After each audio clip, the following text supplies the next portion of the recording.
Kalau kamu umur 20-an dan masih bingung, nabung dulu atau investasi dulu, kamu bukan sendirian. Dan jawabannya lebih penting dari yang kamu kira. Kebanyakan anak muda dapat gaji pertama, langsung semangat. Tapi akhir bulan, dompet tipis lagi. Bukan karena boros, tapi karena belum ada sistem keuangan yang jalan. Ini fakta yang bikin kaget. Bunga tabungan biasa di bank itu rata-rata cuma 0,5% per tahun, sementara inflasi Indonesia bisa mencapai 3-4%. Artinya, uangmu diam-diam menyusut. Sebelum investasi, satu hal ini wajib ada dulu, dana darurat. Ini bukan tabungan biasa, ini pelindung pertamamu supaya keuanganmu tidak hancur ketika kejadian tak terduga datang. Besarnya dana darurat idealnya 3-6 kali pengeluaran bulananmu. Kalau kamu single dan kerja tetap, 3 bulan cukup. Kalau freelance atau punya tanggungan, siapkan 6 bulan. Begitu dana darurat terpenuhi, baru lampu hijau buat investasi. Bukan sebelumnya.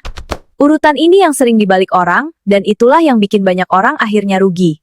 Kenapa investasi muda itu powerful banget? Karena ada yang namanya compound interest, bunga berbunga. 500.000 per bulan di return 10% per tahun, dalam 30 tahun bisa jadi lebih dari 1 miliar. Tapi ada yang lebih berbahaya dari tidak investasi tanpa dana darurat. Karena saat darurat datang, kamu terpaksa jual aset di harga terendah. Itu namanya kerugian nyata. Dan inflasi lebih jahat dari yang kamu bayangkan. Uang 100.000 sekarang, daya belinya terus mengecil tiap tahun. Biarkan uang diam di tabungan biasa terlalu lama, itu bukan aman, itu menyusut. Jadi urutannya jelas, bangun dana darurat dulu, baru investasi secara rutin dan konsisten. Dua hal ini bukan kompetisi, mereka bekerja sama untuk melindungi dan menumbuhkan hartamu. Kamu tidak perlu mulai besar. Mulai dari yang kamu bisa sekarang, 100.000 pun sudah berarti. Yang paling mahal bukan jumlahnya, tapi waktu yang kamu buang kalau nunggu sempurna dulu.